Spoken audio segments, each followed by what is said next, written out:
So shall we start? Yes. All right. We, Ahmet Erdem Anatolian High School, are going to argue that people landed on the moon.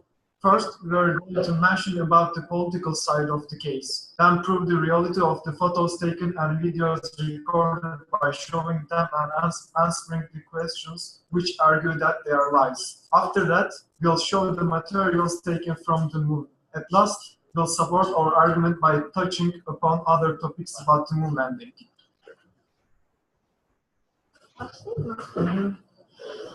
Okay, so I'm Yeşim and this is Ece. We are going to talk about the political side of the moon landing.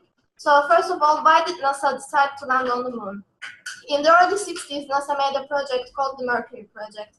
It was the very first US project about space. After that, they began to work on a program called Apollo. They were doing it for political reasons. When the World War II ended, a new war started. It was a Cold War between the USA and Soviet Union.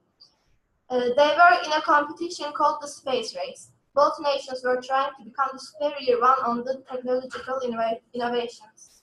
This space race lasted for 18 years, from 1957 till 1975. It began on the 4th of October 1957, when Soviet Union blasted off the Sputnik 1. And also the first alive being which was sent to the space was a dog named Laika. But Soviet Union didn't have the technology to bring the dog back, so the dog died in the space. In 1960, two dogs named Belka and Strelka was sent to the space. In 1960, two dogs named Belka and Strelka was sent to the space, and they also got back. In those years, America was still working on monkeys before sending any humans to the space. Soviet Union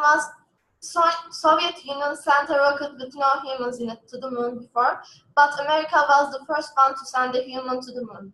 Neil Armstrong was the first person to land on the moon. This actually made America show their power and their superiority over Soviet Union. Approximately 500 million people watched it live. If they didn't go to the moon, how can they deceive the Soviet Union or other countries that watched the rocket? Or why didn't these countries find out USA's secret? Why would they take the risk of being disgraced in the Cold War to the Soviet Union by taking fake videos? Isn't this against the goal of politics? From European Space Agency, ESA, a space engineer Rainer Kriskin is saying that the Soviet Union had all kinds of technical possibility.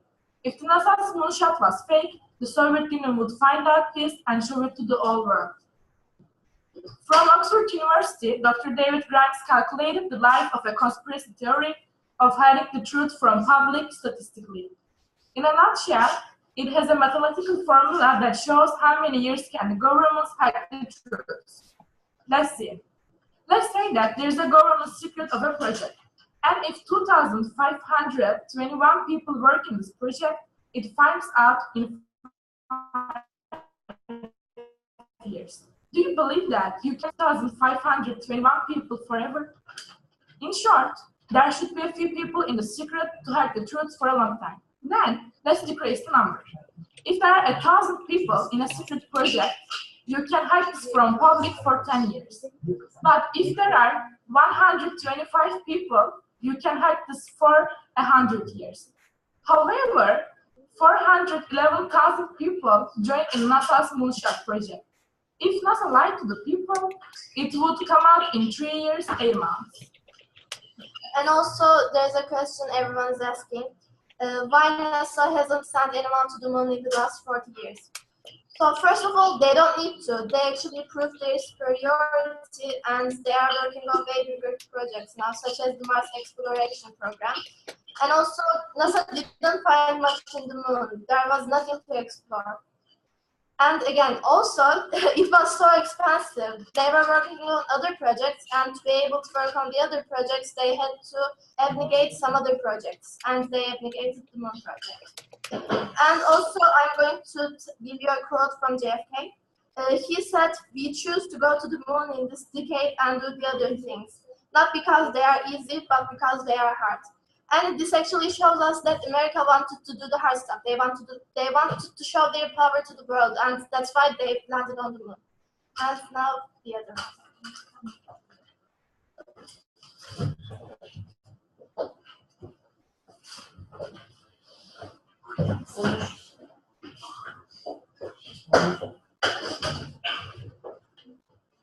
Hey, I'm Sarah. Now I will be talking about the videos and the photos that has taken in the moon, and you can give us some claims and we will give you answers.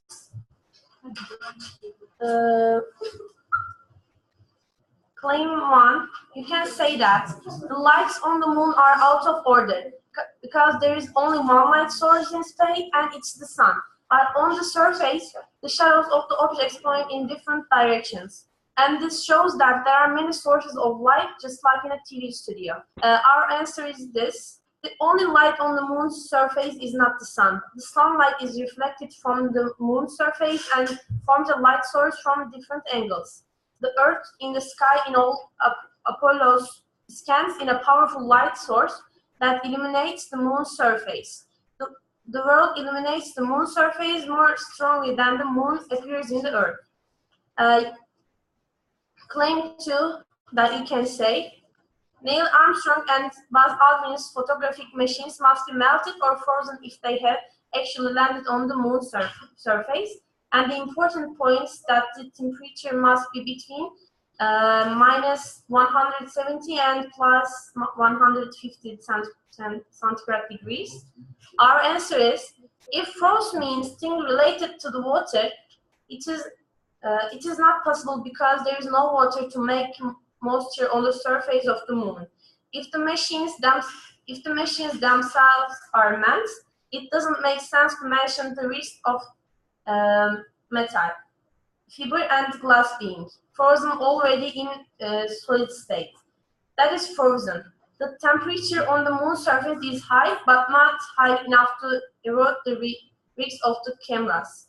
Access to photographic films of the heat provided by heat-resistant optical coating and points.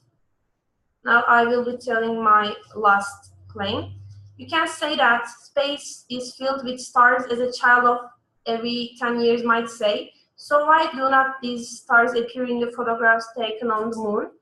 Our answer is astronauts took photographs of white objects shining by bright light. Under such conditions, photographers took photographs with a small lens aperture with fast exposure time. This makes it impossible to display faded objects in the dark background, just like the stars do. Thanks. Now my friend will give you some claims. Hey, I'm Onur.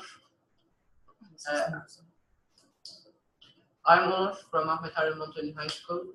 I'm going to tell you some claims and answers.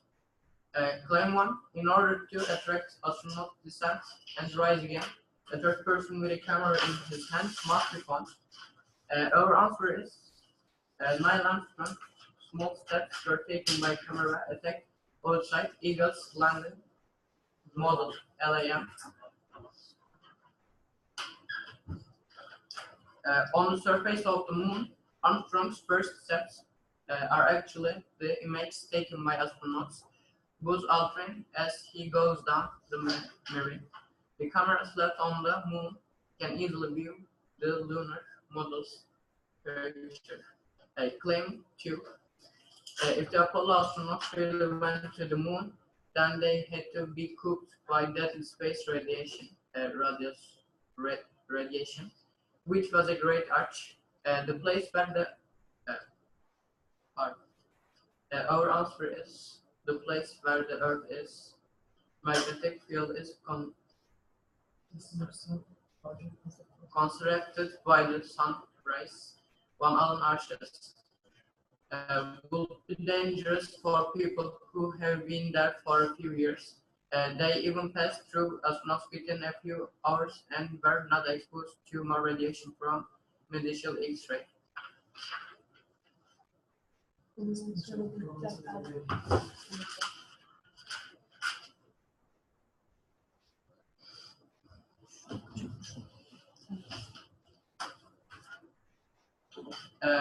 And there is one more claim that is, we're asking why the flag was moving. The flags are moving due to vibration during astronauts flag taking. It seems that the flag does not move in the video after the vibration on the second time is flipped.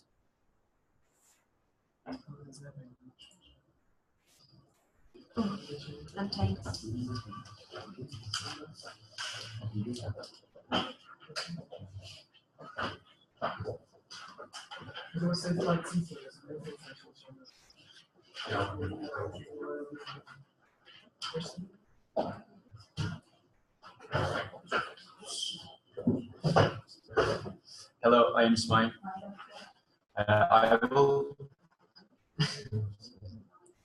I will talk about you the materials which taken from the moon and which left it on the moon. Okay. Between 1969 and 1972, people landed on the moon 6 times. 12 people traveled around the moon and they collected 380 kilogram moon rocks. These rocks are special through their chemical nature and their geometry, so that they are different from Earth rocks and meteors. These rocks carrying prints of crashing in the airless area, and they are 200 million older than the oldest rock in the Earth. These rocks were examined by scientists, and all of them accepted that they aren't from this world. There is no scientist claim opposite. Another subject mirrors. On 20th of July 1969, Apollo 11 and its crew landed on the moon. Famously, Commander Neil Armstrong planted an American flag on the moon's surface. Buzz Aldrin, the second man to walk on the moon, carried with him Lunar Laser Ranging Reflector Array (LRR). They are still on there. It has 100 meters. With the powerful lasers, we can know the distance between Earth and Moon. There are many people who have tried that. For example, a group of astronomers in New Mexico. You can search that in the site of New Site. Hello, my name is Fatih, and I'll talk about the satellites. So, the satellites which sent to the moon, like Lunar Reconnaissance Orbiter, have taken high-resolution pictures to show the point of loading. Vehicles which stage there, even footprints of astronauts. They aren't only taken by USA satellites, like Selene satellite of Japanese, Smart 1 satellite of European Union, and Chandrayaan-1 of India, and Cheni-2 of China. The satellites of impractical countries. Since 2000s, the Prince of Attila program has been investigated by LROC space vehicle. So you can see the new photos and look to Prince in 2012. The flags which planted and still stand in the Apollo missions photos have been published. Thank you.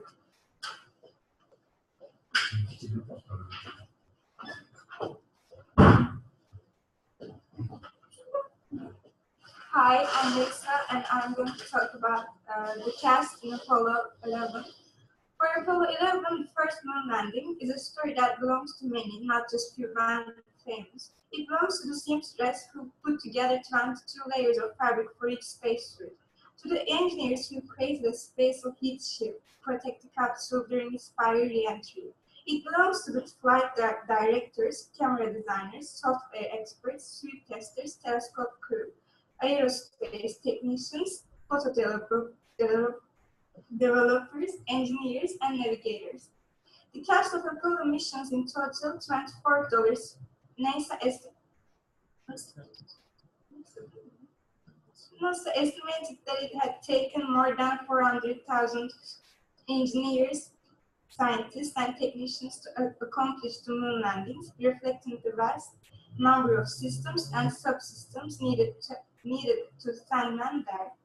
From 3 separate rocket stages built by Boeing, North American Aviation, and McDonnell Douglas, built by the Grumman Corporation and North American Aviation again, around 5.5 million parts were manufactured for each mission, often by a host of subcontractors working for these main Apollo companies. So our presentation is all about this. Thank you for listening.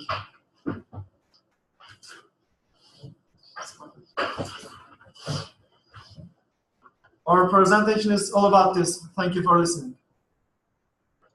Your mic is muted. Okay. So we go on screen share. All right. Hello, everyone. My name is Lance Belderol, and I'll be presenting the side of why we never landed on the moon. So, Chief Justice, and may it please the court, I, Lance Belderol, will be delivering the point of error, the fact that we never landed on the moon.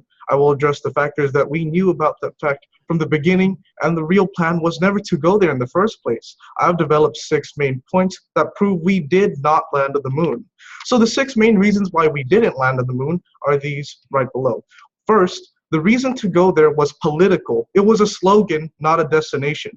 Second, excessive budget and cost overruns required nothing less than success. Third, we could not take off from the moon or Earth with the lander. Fourth, so much of the evidence is faked, and there are different claims to many of them. And fifth, we never went through the Van Allen radiation belts. And finally, sixth, our technology did not exist to do so in the year 1969. So going into the first point, the project was a slogan and not a destination. As you can see, I have visited the museum myself, and I am here touching the moon rock in the photo.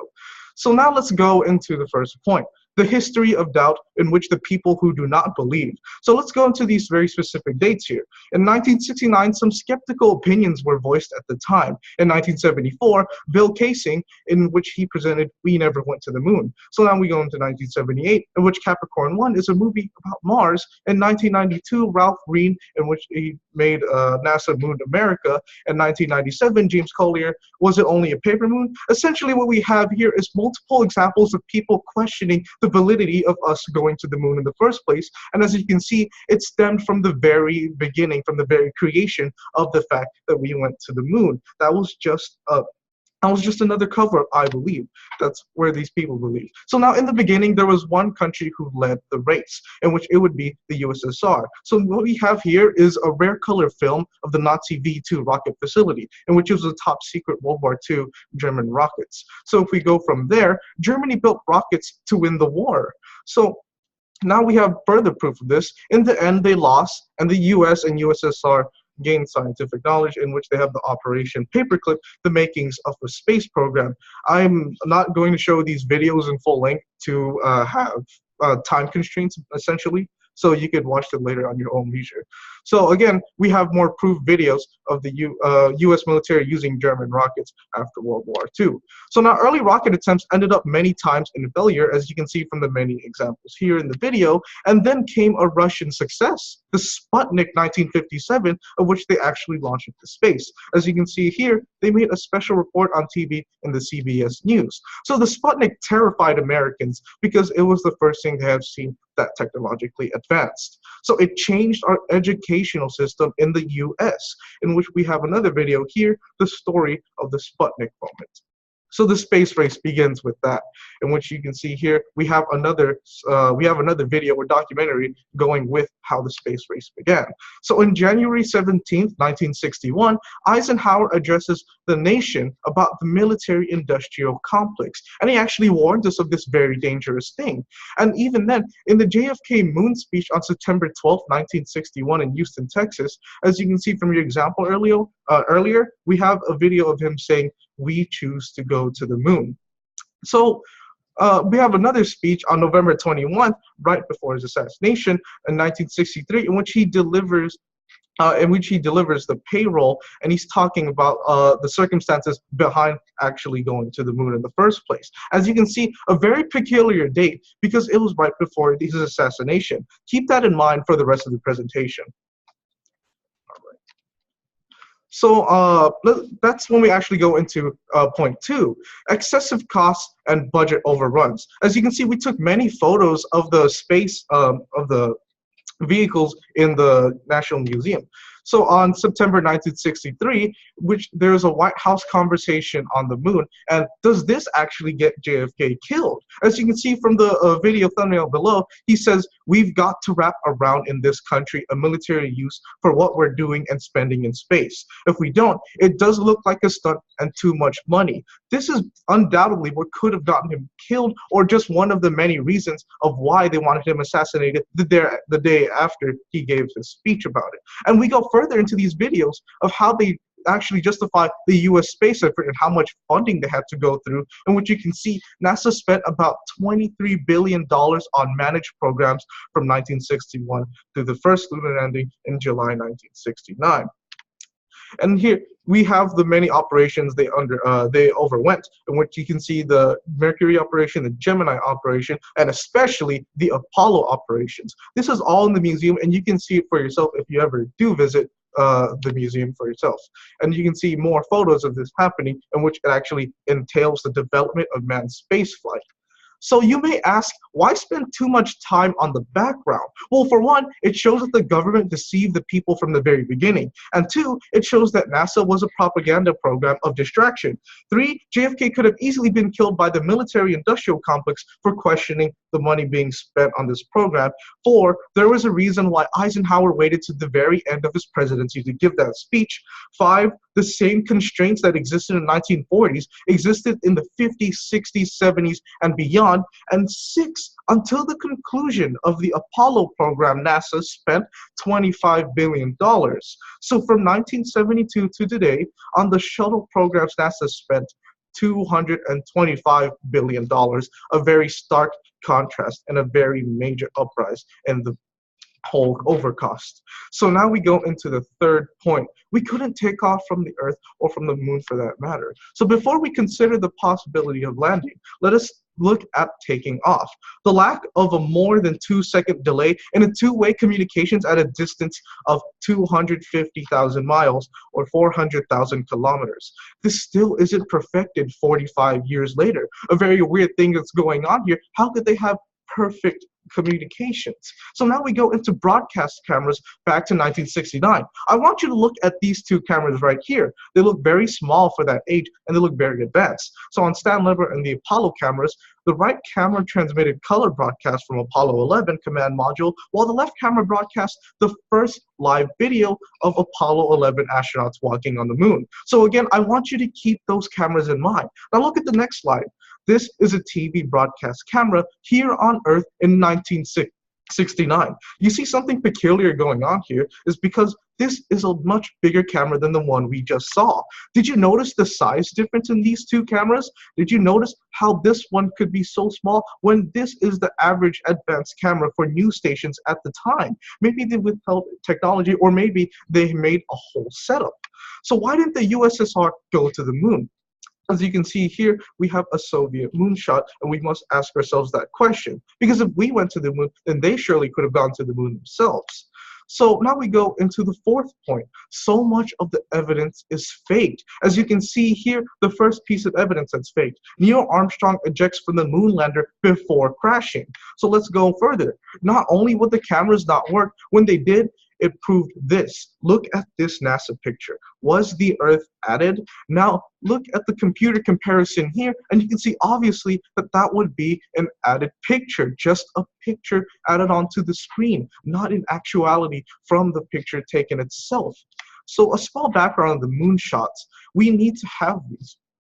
Now you can see Russia's background here. In 1959, they launched Luna 1. The spacecraft Luna 1 was launched at the moon, but missed by around 3,700 miles and went into orbit between Sun and Mars. Now they launched Luna 2 on September 12, 1959, in which at just past Moscow time on September 14th, it crashed some 240,000 miles away on the moon, not far from the Sea of Tranquility, perhaps a not entirely appropriate location. So Korolev and his people were listening as the signals coming back from the spacecraft suddenly stopped. So the total silence meant that Luna had hit its target, and there was great jubilation in the control room. So this very well means that Russia was winning at the time. But what does this mean for the USA? In 1959, they had nothing. They had no background whatsoever, and they just decided to join the space race for technological advancements. Now, you could make an argument that they caught up very fast, but that doesn't make any sense with all the constrictions and all the things that we had compared to Russia when they already had these achievements in their hand. So Russia calls for investigation of the US space. Let's look at this for a moment. A Russian official in 2015 has cast doubt on the first moon landings and demanded an investigation into what really happened after the original NASA footage of the event disappeared. So Vladimir Markin, a spokesman for the Russian government's investigative committee, says he wants an inquiry after the video from 1969 and a piece of lunar rock which was brought back to Earth went missing. So in an opinion piece in the Russian newspaper Izvestia, Mr. Markin says that such an inquiry is vital to reveal new insights into the historical space journey. So Russia never suggests America has never landed on the moon and calls for an investigation into what really happened. So we already have a country going on this, but let's look at the further pictures I took at the museum. So this is the spacesuit. It's in protective glass because it's getting destroyed. That doesn't make any sense because isn't it supposed to protect the person under it, or did it not protect at all? And it was just a costume in the first place.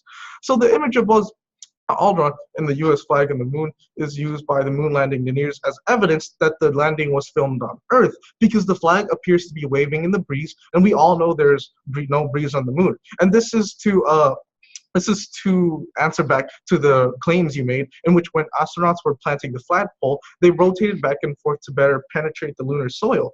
So, of course, the flag waved, and there's no breeze required. The problem in this is that the flag waves at other periods of time when no one has touched it. Obviously, it's not supposed to wave whenever you place the flag.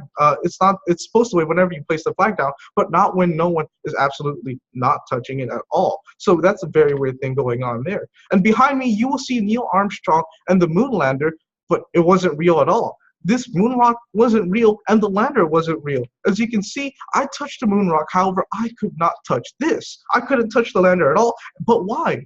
Could it be that it was plastic, tinfoil, and tent poles and could not withstand people touching it? Because it clearly looks that way. It looks like, in all honesty, this looks like an elementary school project, an elementary science project. And this appears to be a 6th grade science project, but it turns out to be the lunar module. It's very weird because since no one can touch it, and since you can see the materials were made out of tinfoil, it very real could be just a fake, just another stand-in. But seeing is believing here. The foil for the radiation. Did they really need the foil for the radiation, or did they just need to make something look believable? As you can see, we have a lot of pictures from the museum, and this is the very same lunar module that landed. So it appears almost as a jungle gym. Again, we are reestablishing this point that this cannot possibly be that advanced piece of technology that they used in the first place. So let's go further. The moon buggy appears much like a dune buggy. Why did they choose that design choice? Why does it look like that in the first place? Maybe because they never shot it at the moon. They never shot this at the moon. They just did it in a studio where it could be easier. And look at the command module instruments, toggle switches. How do you control anything? I mean, obviously they would have learned to control this in the first place, but if you look at the logistics of actual toggle switches, it would have to take an immense amount of time just to turn or just to do anything to do to the ship and the module in the first place. Why would they have toggle switches when they could have opted for something more technologically fitting for this kind of operation? The answer is plain and simple. They just wanted to make something look believable, to make something look very advanced for its time. So you spend a great deal of money, so don't you need a success for that? As you can see, we have 2 videos in which one of them is faking the moon landing, and the other one is the new uncovered documents that proves moon landing is fraud. Again, we will not be showing the videos for time convenience. Sorry about that. And now let's go into the evidences of not going to the moon. So 1, the flag. As you can see here, the flag is waving, and the NASA famous flag picture, there is no wind on the moon. That's our first claim, in which NASA replied, the flag is vibrating in the low gravity because the pole that the flag was set on vibrated it, and this motion was captured by the camera. it's a very low gravity in the first place, but there is no wind. So how can we believe NASA and take its word for it? If we stop right here, then it would appear that NASA was right. But are they going to look at it again at this picture? Maybe NASA wanted you to see the flag on purpose. So here's a hint. The flag isn't the problem here. It isn't the main problem. They just use it as a cover-up. As you can see, more pictures of the flag and of the astronaut. So now look at the flag.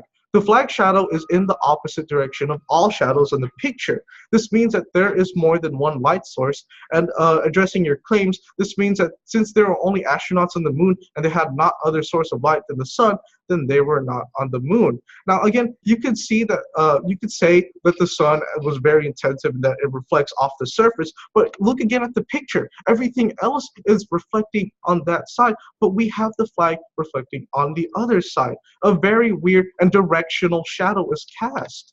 So let's look at the footprints. It was NASA's connection that the lunar lander didn't raise up any dust from the surface because the surface was a powdery dust. However, in these pictures, we see that the dust has large footprints perfectly formed to the size of the boot. If NASA was right with the dust, they couldn't be right for this. They will not coexist on the moon. So note the scale of Buzz Aldrin to the other features. Does the astronaut appear to be a little bit small? Let's look into the logistics of his actual height. Let's look closer. I, Lance Belderol, am about 5'10" in this picture, and this display is about 8 feet tall. So the suit is about my height, or in the next picture, not even as tall as the moon buggy antenna.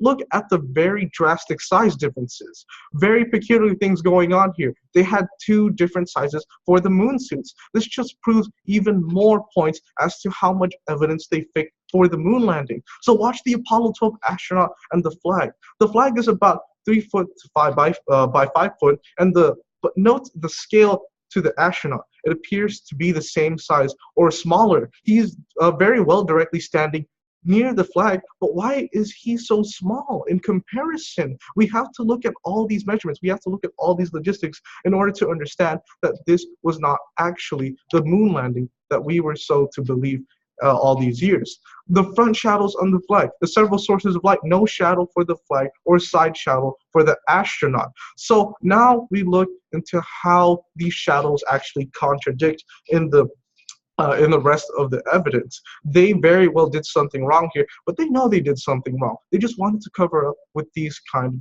flawed explanations. As you can see here again, there's no shadow for the flag. How can you justify that unless the sun were directly above the flag? But then that wouldn't make any sense. So let's look at the background on Apollo 11 and our Apollo in the next Apollo. Again, the very weird backgrounds we have going on here. I'm about to explain why. Because how could the background goes the horizon? It's always supposed to be the same place. If they are pictures of different places, when really it should be the same place right here. So the Apollo 11 shadow and the size problems, and notice the size of the flag, notice the distance to the horizon, and notice the shadows. Look at here. It doesn't make any logistical sense for any of these things to have that kind of thing in the picture. It doesn't make any bit of truth since you're trying to dissect this picture in the first place. Very weird things going on, but why would they need to have these in the picture? Again, notice the shadows in both of what is happening. You don't see anything here, but he is very light, very lit up whenever he's in the shadow. This doesn't make any sense. The pictures I've shown before didn't make any sense, so this can't make any sense either. Because how can an astronaut be completely white, be completely lit up from a light source when he is completely underneath a shadow? It just means that they just staged these photos even further. Let's look at these. Now look at this photo. They took these pictures of the very same background. That was their mistake. You can see it's very different here on the ground, but it's you even have the module missing in the first place. So identical backgrounds. Now you see it, and now you don't. It's very weird things going on here. Unless the only way these things can make sense at all, of which NASA released, is because they use it as a cover-up for going to the moon. That's the only way we have the same backgrounds, because we can't possibly have just another area of the moon having the completely same hills and having this crater here. Now you could say that craters hit the moon all the time, but why would the model be missing? Why would these things not compare to the things in the other photo? It just means that they staged it. They could only mean that. So we have multiple uses of sets and backdrops. They probably were too lazy to use a different backdrop in the first place. As you can see from the photo comparison here, it lines up perfectly, and that's when you realize that they actually set this up in the first place. This is a very damning piece of evidence we have here. You can't explain the very lucky way in which they have the same background. You can't explain how they have different sets and different footprints in these two photos, and you can't explain just the thing missing from one of the photos. You could try to, but it just falls flat whenever you realize that it's the same exact background and that it's completely different. It's a completely different surface. So now let's look on the shadows of the moon, and they actually converge. What would this mean if they actually converge? It means that the moon shadows don't lie. A light source that was close, like a studio light, would cast shadows in a 360 radius on Earth. As the light source is far away, all shadows are in line and parallel. So going back to your shadow claim, these moon shadows are dodgy. Why would they be dodgy? Because even if we go with the fact that the moon has a very reflective surface, we would have to go from the fact that it's also very far away. So we can't have possibly these kinds of directional shadows right here. The only thing that would make sense, the only thing that would actually fit into these pictures would be the studio light. As you can see, the parallel shadows from the sun and those parallel shadows from a street light. Very different, but you can see it matches the photo up there. So the shadows is in the wrong direction, or the light is filled in. Again, more pictures and video proof of filled in light, and the shadow is absolutely untouched. And from the Apollo 11 lighting, it's from the wrong direction in the first place. Why would this be here when the sun is facing in that direction? This doesn't explain how it could have reflective surfaces. It just explains that it was completely staged. So Buzz and Neil were obviously on the moon, but who was the third person in the visor of the astronaut? Who was that third person? We can't explain this at all. As you can see, we have three people here. How can we explain that unless they accidentally made that person go on set? But going even further into that same picture, it's busted because there is no spacesuit on the reflection. This is merely a fabricated photo from the whole thing, and this means that this can't possibly be on the moon. Let alone explaining the three astronauts, how can you explain the person not having a moon suit? The silhouette doesn't cover up at all. It doesn't cover up anything, and it just proves that we have fabricated evidence, as I've established from the point. This is all evidence fabricated by NASA. It's all things fabricated from the groups controlling the minds of the people. And even this picture, look at this rock. It makes no sense when you look at the shadows that way because it reflects in that direction. And even here, you can see the outline of the vehicle. It would make sense for all these shadows to go in this direction. But again, we have the common theme of shadows not lining up at all. So where is the landing crater? What are these lights from? And what about the footprints if we only have dust? These are the main questions I have brought up to you. Why do all these weird things happen?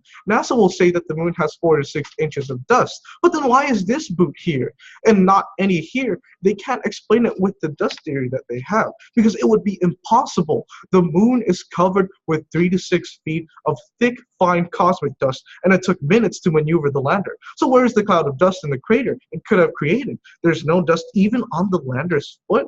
Again, this is impossible. All these things just don't add up. All these things just don't line up at all. So yet we have footprints right next to areas of dust. Again, this wouldn't make any sense. It's clearly impossible. So now we look back at the wind on the moon, which the flag is moving, and we have smoking guides. Again, we won't look at the video for time purposes. And now we look at the light source seen in these pictures.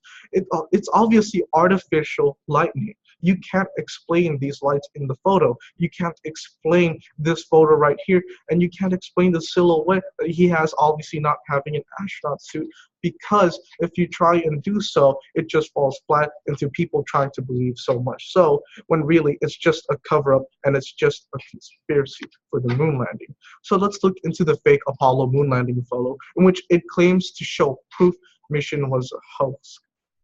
in which this video essentially talking about the reflection on the camera taking the photos, and it goes in depth to that. So now let's look at the Newsweek magazine of 11th to 19th of 2017, and these are direct quotes from the magazine, in which you can see some sort of, it looks like a man back in the early 70s, long hair, wearing some sort of waistcoat type thing, and a shadow of that figure presumably. So we go further than that. This is starting to make me think, where's this guy's spacesuit? This is just more evidence that people are questioning how the silhouette is possible in the first place, but it only could be possible if that was a person and they mistakenly put a silhouette on the astronaut's reflection. So this is starting to make me think, where's this guy's spacesuit? That's where we should look at. That's where we should start looking at every other piece of evidence. Because if this is the moon, then where does this person stand? It doesn't make any sense that we have more than those people on the moon. It doesn't make any sense that the silhouette doesn't do anything. It doesn't make any sense that the spacesuits were breaking down when really they should have protected the person inside. So the moonwalks and buggy rides were fake too. Again, this is another analysis on the fake moonwalk and buggy ride, in which essentially looks into how it can't possibly be riding that smoothly on the moon in this video. So now we go into the fifth point, the Van Allen belts. This is the radiation belts, and this is the definitions for them. So the Van Allen belts prove that two giant belts of radiation exist, in which you can see here from the photo of the Earth. So the Apollo program is the only one to claim to have sent men through this. So let's look at how they can do that. NASA actually admits that it hasn't gone through the Van Allen belts. So how can this be when very clearly they said they're the ones who sent the men through the Van Allen belts? It doesn't make any sense unless they messed up and they admitted that this is actually just another conspiracy in the US. However, we have a very fragile protection.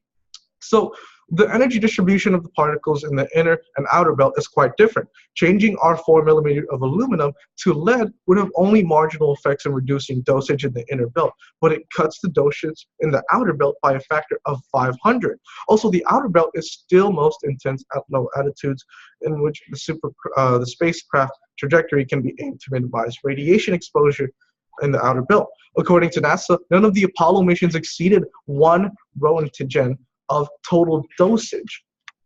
So now let's look at the sixth point. The 1960s technology was not good enough. Perhaps the most illogical sense of which this could be staged is the fact that they have very weak technology at the time compared to the things that we have now. Let's look at the control panels. It looks very suspicious in which they have dials and they have switch panels. So now where are the following in this? Where's the steering mechanism? Where's the computer and where's the controls?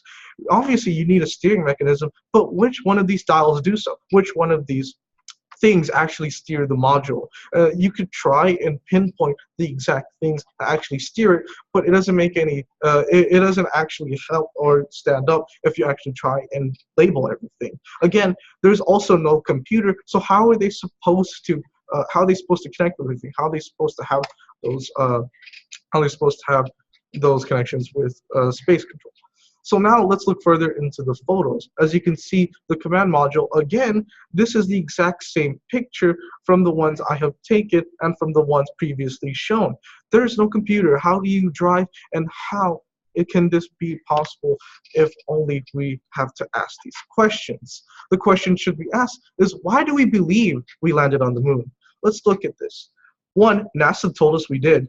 2, we saw the pictures that NASA gave us. And 3, we saw live pictures from NASA from the moon. 4, we saw the rocket blast off from NASA.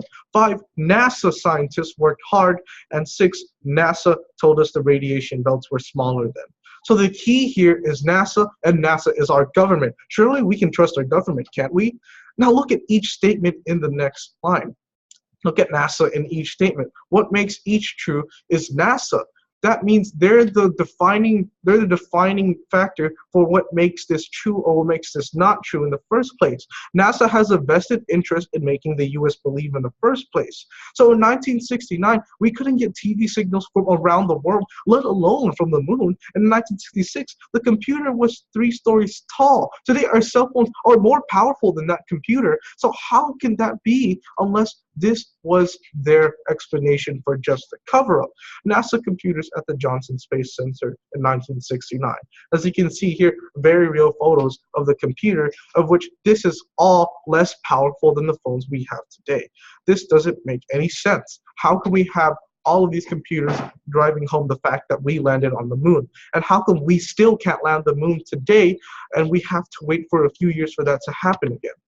If computers were needed to get off the Earth, then why is it so weak at the time? That's why the guidance computers were developed, to make sure they got the timing just right, says Doug Millard, in which the term computer only barely applies to NASA's primitive processing technology. So Pillinger says the only calculator available to scientists at the time was the size of a cash register. This further supports the fact that they just had very weak technology at the time, and the fact that we can't go to moon with all our superior technology just means that there is more of a conspiracy going on, or just more of a peculiar thing happening here.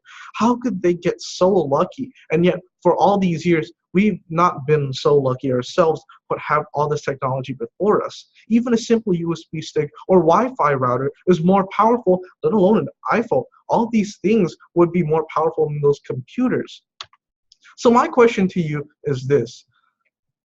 If we landed on the moon in July 1969 with less computing power than our cell phone we have today, why do we, 1, get lost today using our global positioning system?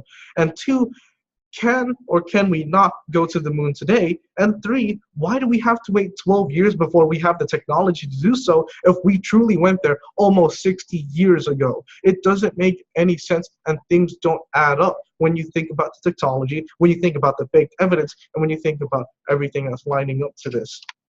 So Apollo 11 was landed on the moon using a computer that had 1,300 times less processing power than iPhone 5s. That's a fact we have to look at here. And all computing power was on the ground here on Earth. So you can see photos of each computer doing something significant for the moon landing, when really this was just a stage photo too. Everything was staged and the picture was too. The moon buggy looks like a dune buggy and not fit for anything on the moon at all, as you can see from the picture here. And the moon lander looks like an elementary school project, elementary school science project again. It doesn't make any sense how this could withstand the forces of space, how this could withstand the forces of the moon, or let alone the radiation though. It doesn't make any logistical sense how this could come back in one piece but still look like that. So the fact that we are approaching 50 years from the first moon mission, and if we started back today, we could have a man on the moon in about 10 years. What does this sound like? What does this sound like to you? What does this sound like for everyone? It sounds like Kennedy. We choose to go to the moon. We choose to go to the moon in this decade and do the other things, not because they are easy, but because they are hard. If that was truly the case, then how come we couldn't do it today if we've done it so many years ago? And did NASA say we landed on the moon 6 times from this period of time? So NASA would have us believe that they could. So the first satellite in orbit was Sputnik 1. The first living creature to enter orbit was Sputnik 2, and the first to return safely living creature from orbit was 2 dogs, Belka and Strelka, 40 mice, and 2 rats. So we have all these things going on when really this isn't their track record. It's the USSR's track record, not ours. So they couldn't have gone to the moon by using another country's technology when this was a race for superior technological advancement. Why would they use these examples when they needed to use their own examples? It doesn't make any sense, because this was all the USSR's work, and they never made it to the moon. So how could we make it to the moon based off of these? So now I have one final question today to complete my argument. If we landed on the moon 6 times between 1969 and 1972, why will it take us another 10 years of hard work to land on the moon again? Why wasn't that the same 10 years they used to develop the program in the first place? If there are no further questions, I will resign and let the presentation by Mr. Fetzer.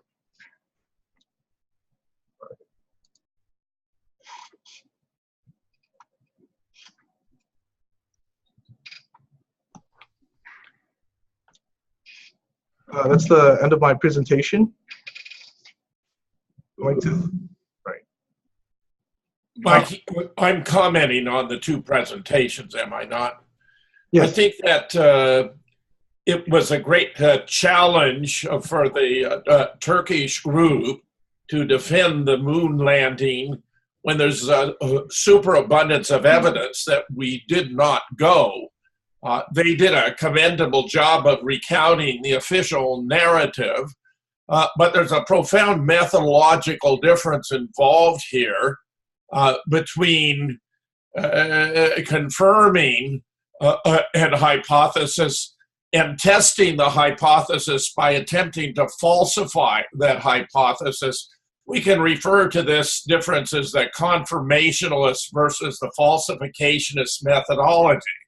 Those who here in the United States are described as conspiracy theorists are actually applying the methodology of falsificationism that was originally introduced by the great British philosopher of science, Sir Karl Popper, who made the point that in testing scientific hypotheses and theories, the only evidence that ought to count in favor of those hypotheses or theories are unsuccessful attempts to falsify the hypothesis.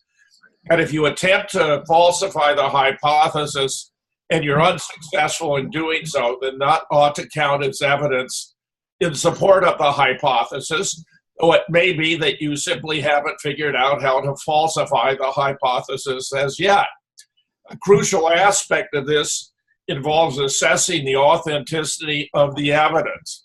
We have, for example, a multiplicity of cases from the JFK assassination, which you have reviewed in the past yourself, Lance, including, for example, when we look at the photographs behind you, the so-called backyard photographs, it turns out the figure has a block chin, whereas Lee Oswald had a tapered chin, which makes it very difficult to see how it would have been possible for Lee to have been the figure in the photographs, since one person at the same time can't have both a block chin and a square chin. Many of your points, I think, exemplify the difference between three kinds of impossibility. One is logical impossibility, which actually involves even the case I just described of having both a square and a block chin at the same time, like having an object that's both round and square at the same time. Those are things that cannot be true as a matter of logic, or strictly speaking, in the second instance, because of the human figure. I mean, if we had adaptable skull features, for example, then perhaps at one moment we could have a square chin and also a block chin, but not at another. More telling are the physical impossibilities that precluded our making a trip to the moon. Where, for example, you cite the Van Allen radiation belt. Clearly, if living things cannot pass through the Van Allen radiation belt, it would have been impossible for living things, manned missions, to have made it to the moon.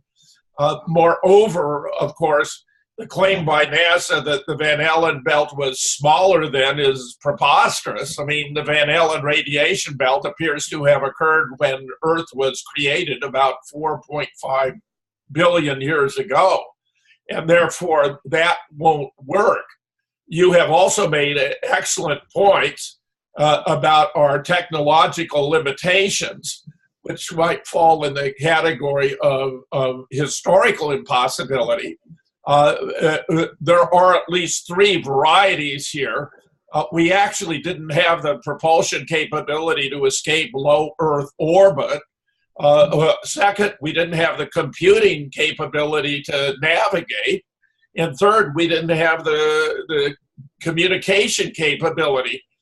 During the one exchange I had, it was actually, interestingly, on the Huffington Post, when they published a piece claiming that in one single tweet, all of the skeptics about the moon landing had been defeated. The tweet merely said that anyone who thinks we didn't go to the moon needs to have their head examined, which of course is not only not a successful refutation, but commits an elementary fallacy because it's merely on the order of an ad hominem and doesn't provide any evidence whatever. Where I offered courses in critical thinking for 35 years, explaining the difference between arguments that are valid or proper and those that are fallacious and irrelevant, of which that's a classic example.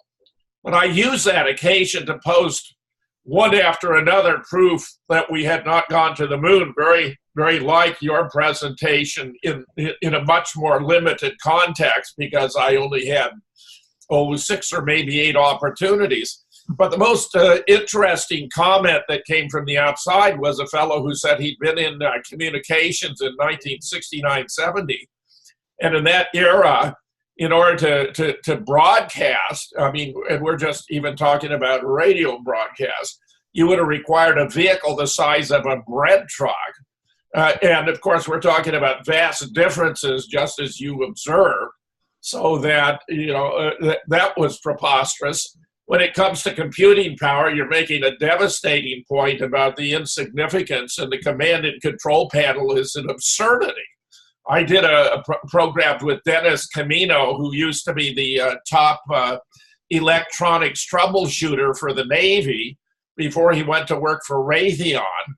And Dennis made the point that the computer the government has advanced, just the design, we don't see the computer itself, is not even a functional computer.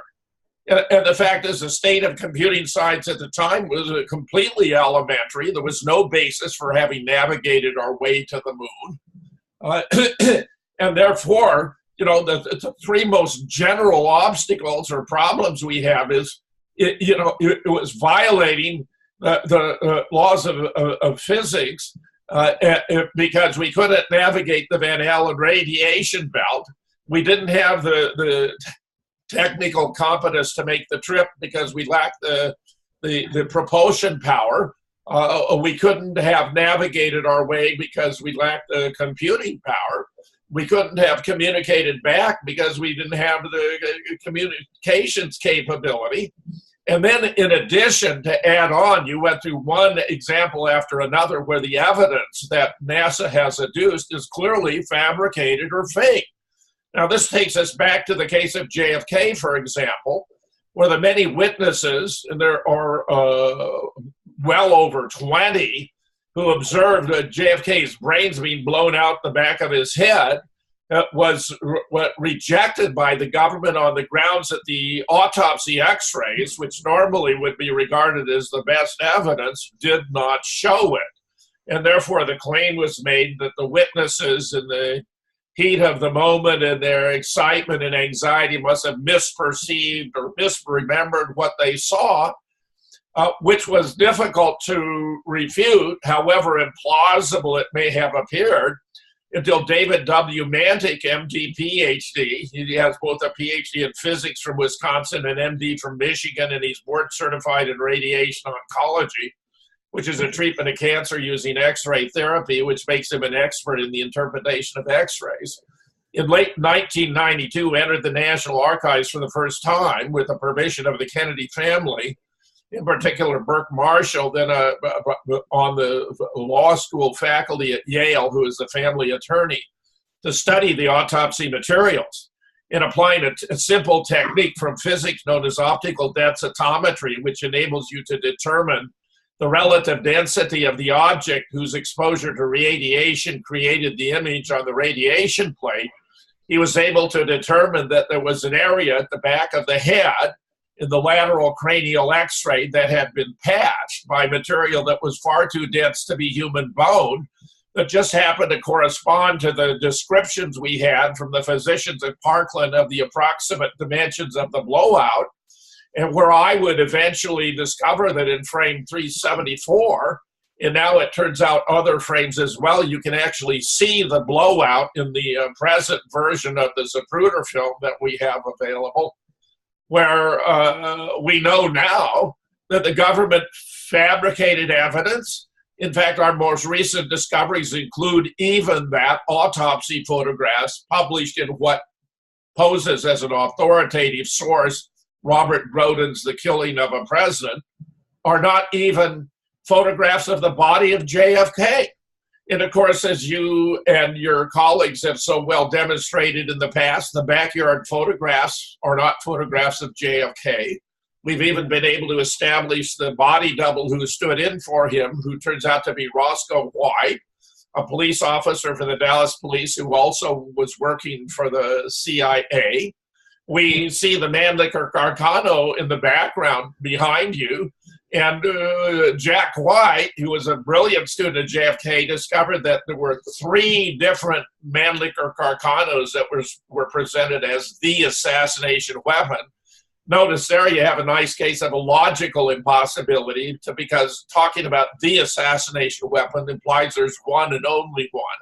So it's not logically possible that there could be 3, and yet the government has advanced 3 different versions. When you turn to physical impossibility, although the government claims that JFK was killed by the impact of high-velocity bullets, the Mannlicher Carcano is a medium to low-velocity weapon and therefore cannot possibly have fired them.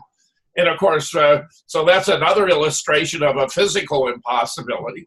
And when it gets to, historical, Lee Oswald, for example, cannot have been at 2 places at the same time when he was at the Texas Theater already buying popcorn from Butch Burroughs. He cannot have simultaneously been shooting Officer J.D. Tippett a quarter mile away. So, the JFK case, I think, gives us a strong precedent for looking at the moon landing, where we have just a vast array of evidence of many different kinds, of which you have, in my opinion, given a very appropriate sample. And therefore, I do believe that the Turkish students did the best they could with the evidence at their disposal, which are primarily governmental reports.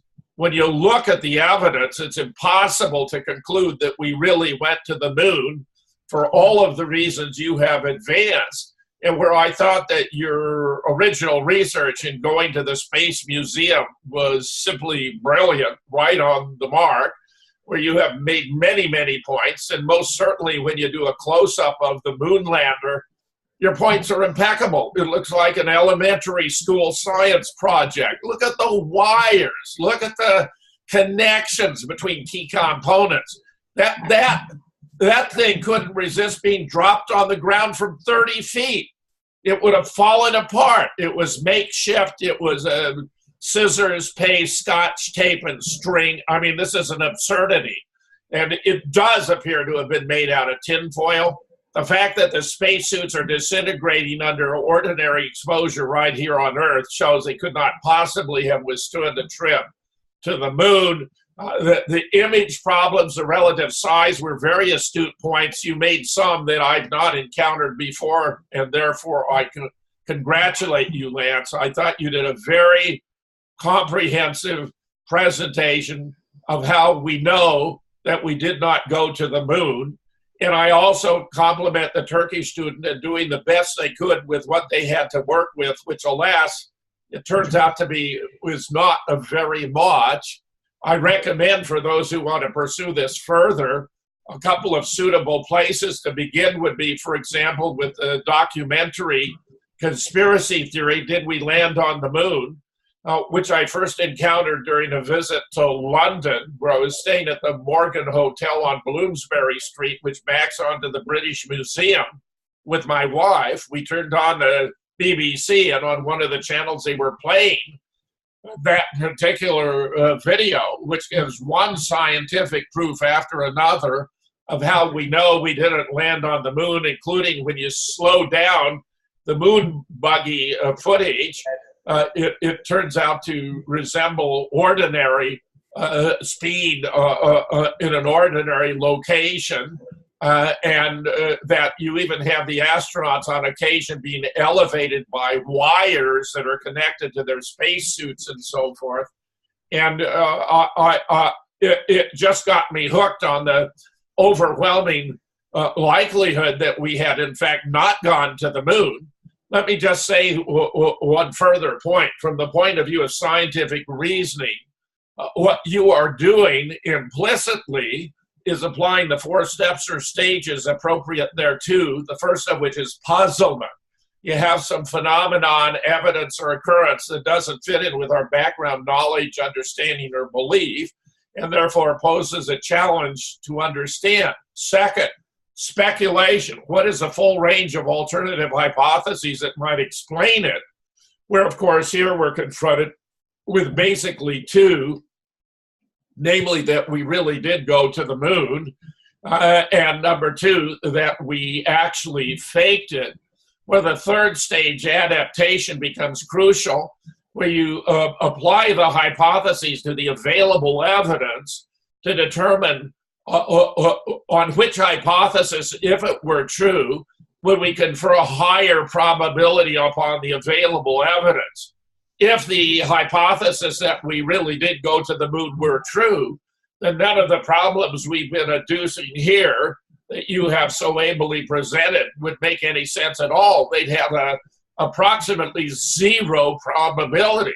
There might be a few where you might want to make an argument, such as in the case of the flag waving phenomenon, but as you properly observed, for instance, where the flag is fluttering in the breeze, there's no one in the vicinity, there's no available alternative explanation than that it was from a source of an air current that you would not have found on the atmosphere absent moon. So, you know,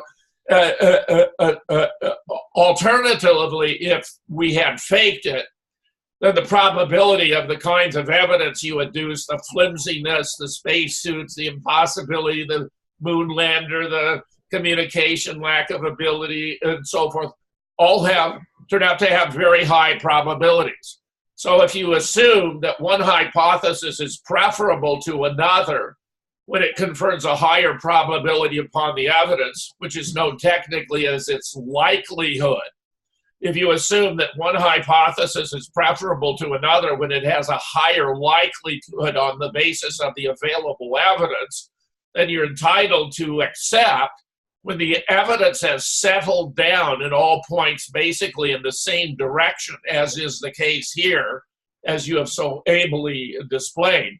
Then you're entitled to accept that hypothesis as true, as the explanation for the data, but in the tentative and fallible fashion of science, which means that even though you're accepting the hypothesis as true, you remain open-minded to the possibility that with the availability of new alternative hypotheses or new evidence, you may have to revise your conclusion, to reject hypotheses you previously accepted, accept hypotheses you previously rejected, and leave others in suspense, and that you don't claim that even though it's the best supported hypothesis which you accept, that it is therefore guaranteed to be true, because when it comes to scientific, empirical, and historical research, no finding is guaranteed to be true.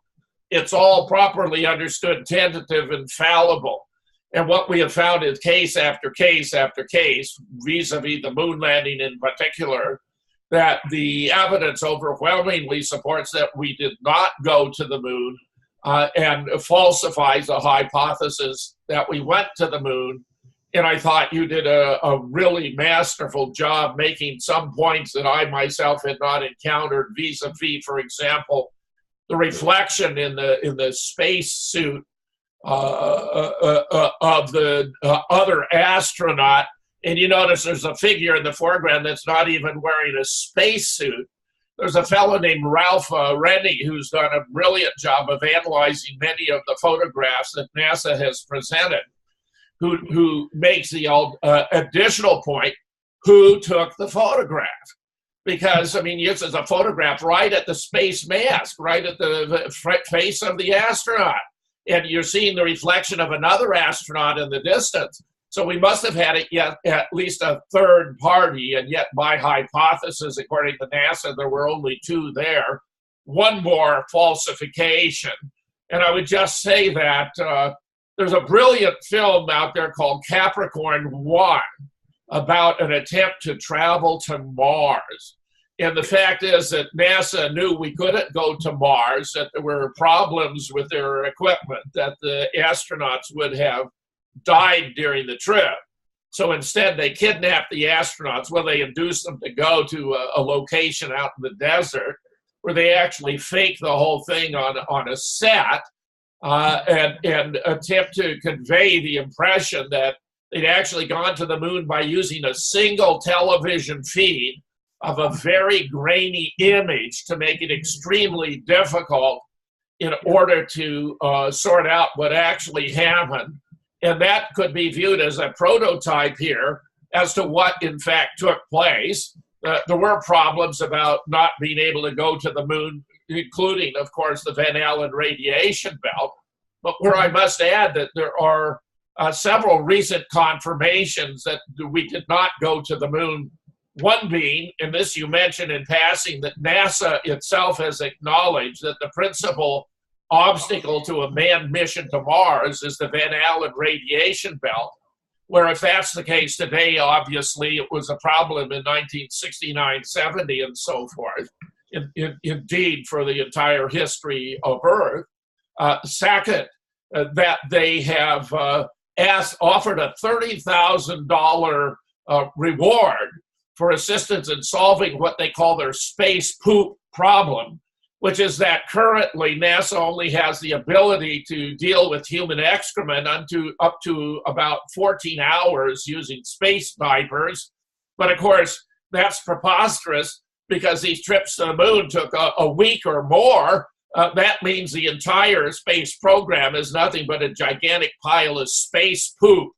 And as though we needed further confirmation, there was a massive collection of space footage from the lunar landings that would have been, had this been authentic, the priceless footage of man's greatest adventure as a technological and scientific achievement, which NASA destroyed.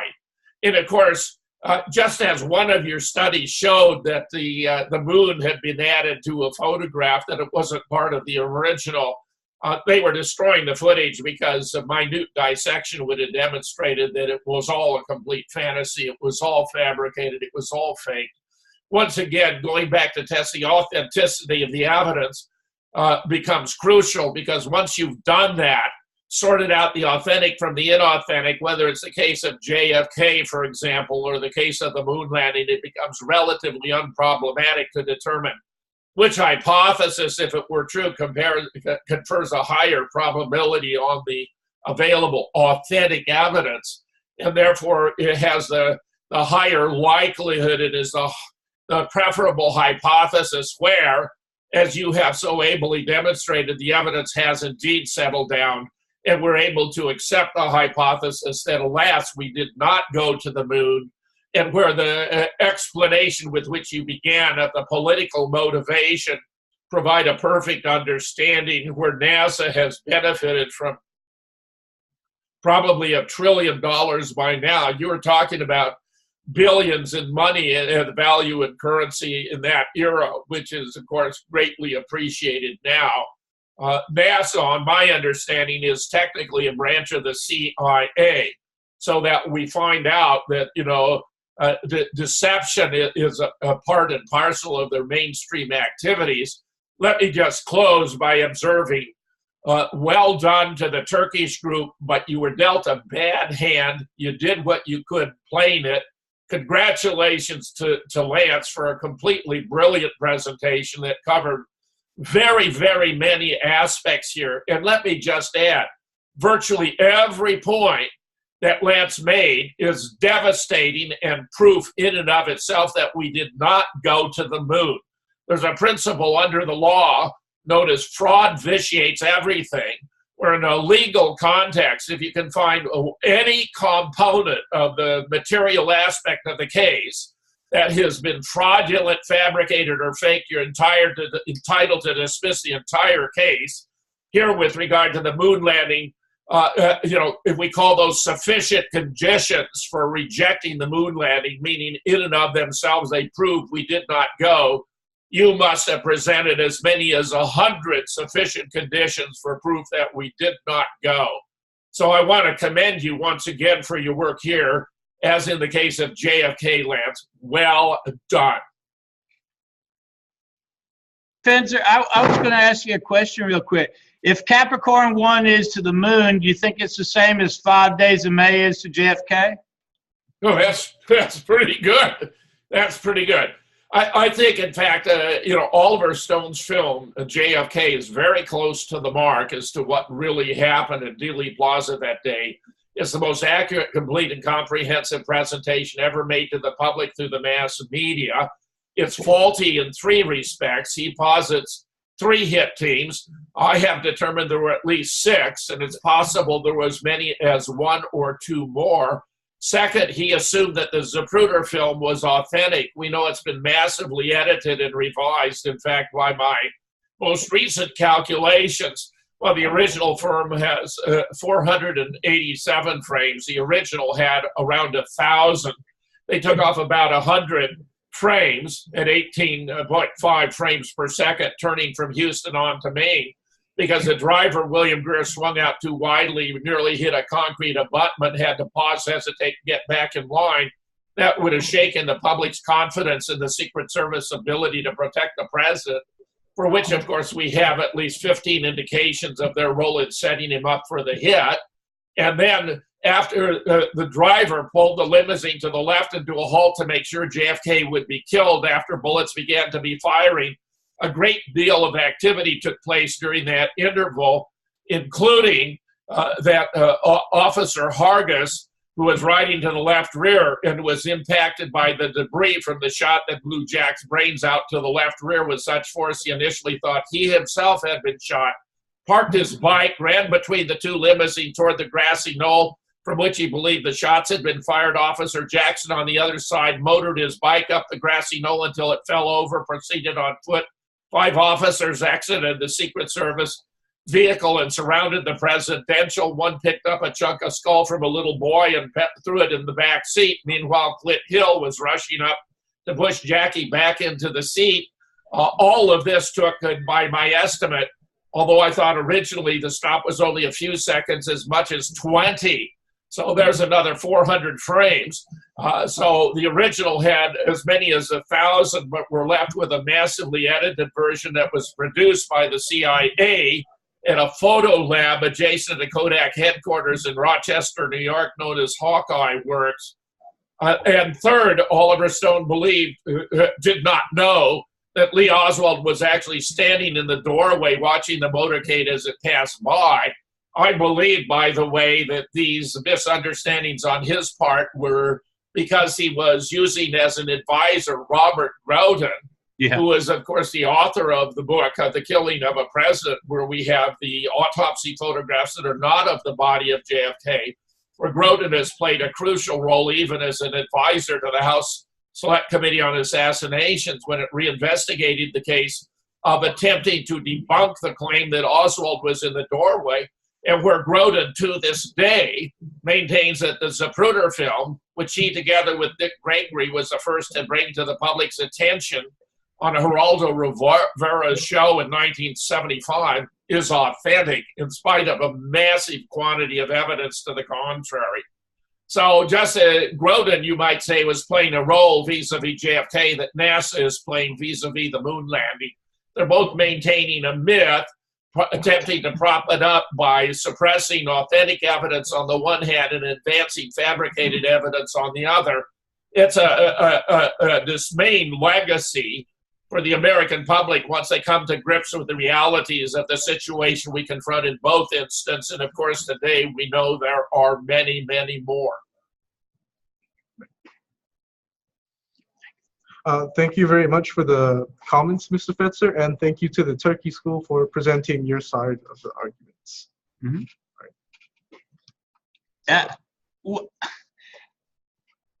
I was going to ask a question. Lance has been doing a lot of research towards flat Earth. You're interested in that too, correct?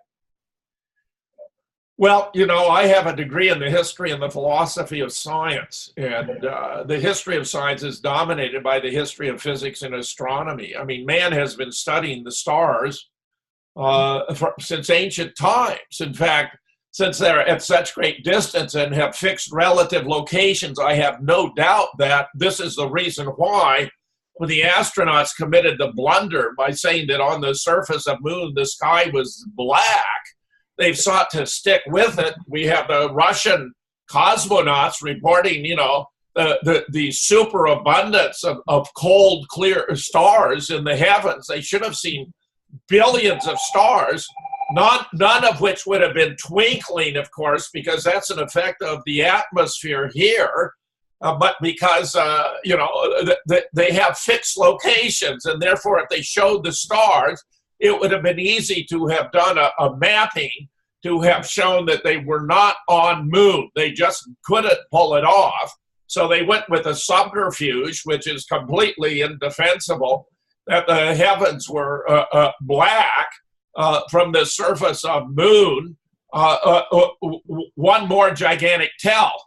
Now, when it comes to the flat Earth issue, yes, I mean, not to anticipate, but if you were going to do a program on that, I would be glad to assist, but I have addressed this in a number of contexts. I mean, classic physics explains the difference between day and night, to wit that the Earth is an oblate spheroid, meaning it's like a globe but slightly thicker in the middle, that its circumference is approximately 24,000 miles, that the Earth is rotating on its axis at the rate at the equator of about 1,000 miles an hour, which divides our day into 24 one-hour segments. Because of its rotation, we have the distinction between day and night, because the moon is circling the Earth in approximately every 28 to 29 days. We have the definition of the months, but we have leap years to make adjustments because Earth is rotating around the sun and taking an annual orbit known as a year, but the year is actually defined by the amount of time it takes Earth to rotate around the sun. We have the differences in the weather because of the inclination of Earth on its tilt, and when it's closer to the sun, we have summer. When it's further away, we have winter. All of these classic observations have been substantiated by, you know, generations of research. We've worked our way from the flat Earth model to a spherical Earth model. From the view that Earth is a motionless center of the universe to Earth as a rotating object where the sun is the center. We get the progression from the Ptolemaic model of the universe to the Copernican. Then we get the advances by Tycho Brahe's naked eye observations, the most perceptive in history. Kepler's work to discover that the orbit isn't perfectly circular, but rather elliptical. Newton's synthesis, using his laws of motion, in particular the inverse square law of gravitation. Then Einstein's refinement with the special and general theories of relativity. I have challenged flat earthers to even specify for me the dimensions of Earth on their model in terms of its length, its breadth, and its depth, because this is a puzzling phenomenon. You know, how do you have a flat Earth? Of course, it's possible they could claim it's of a spherical shape and therefore attempt to explain away the shadows cast on the moon when the sun is opposite the Earth and the Earth's shadow is being cast on the moon and they're circular shadows. But they have a greater difficulty explaining why the mass of ships disappear as they head out to sea. Why, if you're in a tall building looking at the sea with a straight edge like a ruler, you can actually see that the ocean is higher in the middle.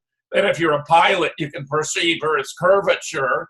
Of course, they want to deny space satellite photographs of Earth, much less, you know, having been taken from the moon, on the ground that NASA is lying to us. And of course, that's an impeccable point. NASA is lying to us.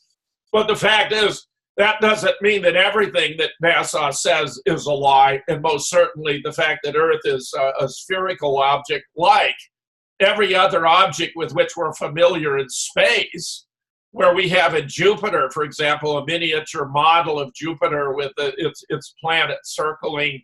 It's very difficult for flat earthers to offer a defense, and I have asked whether they maintain, how they explain how Earth, the flat Earth, maintains its position in space.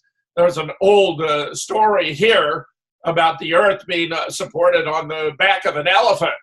And when was asked about and the elephant on the back of a giant tortoise, and the tortoise, and the joke goes, no, from there it's turtles all the way down. But you can see the indefensibility of the flat Earth model from the beginning, so that, it's to me very peculiar that this has emerged now. I must suggest, I believe this is a CIA-sponsored PSYOP, and it's to confound those who are doing objective scientific research with a puzzle that science has resolved over thousands of years of research in astronomy and physics, as a diversion, and to split some sincere people who believe in, for example, the Bible as a literal source of truth. And while I do not believe you can find a literal description of a flat Earth, they have interpreted the Bible as supporting the view that Earth is flat, so that you'll find some of the publications by those who support a flat Earth ultimately appeal to the Word of God, which from a philosophical point of view, as one who has addressed the question of whether or not we can prove the existence of God in courses throughout his entire career, we know that it's not, there are two modes of proof, deductive and inductive, which includes scientific. Deductive reasoning makes explicit the contents of premises. That's all it can do. So that if you have the content of a conclusion of a deductive argument, it's merely recapitulating part or all of the content of the premises. So that deductively, unless you assume the existence of God as a premise, which is known as begging the question by taking for granted what you want to establish on independent grounds, you cannot have a proof of the existence of God that is sound. That means it's not only valid reasoning where the conclusion cannot be false if the premises are true, but that also has true premises, which, of course, since the argument is valid, guarantees the conclusion must also be true without begging the question. So a deductive proof is out of the question here. When it turns to inductive, we're talking about processes or procedures, observational, empirical, involving experimentation and measurement, that are restricted to the contents of space-time. Since the traditional conception of God is transcendent and outside of space-time, it's beyond the capability of scientific or empirical reasoning to detect evidence for or against the existence of God. I therefore submit that if you are a person who is committed to, for example, what is known as the ethics of belief, advanced by the British philosopher William Clifford, which maintained that everywhere and always you're never entitled to believe anything for which you lack sufficient evidence, then you're in a quandary, because just as the arguments I've described cannot prove the existence of God, the arguments I've described cannot prove the non-existence of God either, which means the only rational position that's in accordance with the ethics of belief is to suspend belief and to neither believe in the existence of God nor to believe in the non-existence of God, but to remain an agnostic. In the case of the assassination of JFK or the moon landings, however, we have ample evidence at our disposal where once you sort out the authentic from the inauthentic, it's possible to prove that JFK was not killed by Lee Harvey Oswald, but rather by a conspiracy that was of a fairly elaborate form, and where the efforts that were taken to cover it up implicate not only the government of the United States, but the American military and the Secret Service and ultimately the President of the United States, who forced himself on the ticket in Dallas in 1960 in order to set up for taking out JFK. So that Lance was historically mistaken in believing it was JFK's announcement about the moon program. No, frankly, it had to do with his desire to shatter the CIA into 1,000 pieces, that he hadn't invaded Cuba, contrary to the unanimous recommendation of the Joint Chiefs, that he'd signed an above-ground test ban treaty with the Soviet Union, contrary to their unanimous opposition, that he was not going to remain in Vietnam, where it required a stand be taken. The mafia wanted him out because Bobby was cracking down on organized crime, bringing more indictments and convictions than ever before in history. The Eastern establishment surrounding the Fed wanted him out because he'd had the Department of Treasury print United States notes on the ground that it was absurd for the government to be paying interest to a consortium of private banks to print the currency of the United States. Israel wanted him out because he was at loggerheads with David Ben-Gurion, who wanted Israel to develop nuclear weapons, which Jack thought would initiate a nuclear arms race in the Middle East. And the Texas oilmen wanted Jack out because he was going to cut the oil depletion allowance, which was a huge tax write-off they got on the ground that they were putting themselves out of business because oil was a finite resource, which was, of course, a bit of a stretch, but it worked politically.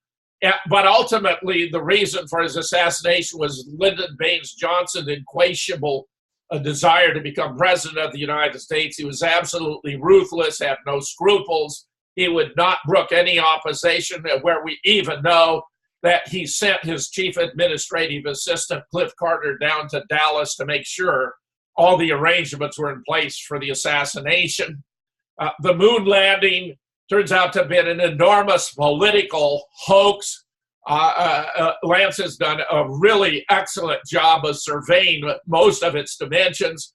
There are many, many more proofs that, had we time and opportunity, I would present to supplement what Lance has already shown, many of which overlap with points he's made from a slightly different point of view. I mean, the evidence is just stunning. And as in the case of JFK, with regard to the moon landing, we find that new evidence turns up that further corroborates the hypothesis to which we've been led, that we did not go to the moon, just as further evidence turns out to corroborate the hypothesis to which we've been led, that JFK was not killed by Lee Harvey Oswald, but by a very extensive conspiracy. Unfortunately, we've run out of time, so I'd like to say thank you, Mr. Fetzer, for your explanations on this matter. And I'd also like to say thank you to the Turkey School for defending the fact we did go to moon. So I'd like to conclude and see you, everybody. Thank you. Thank you. Thank you very much.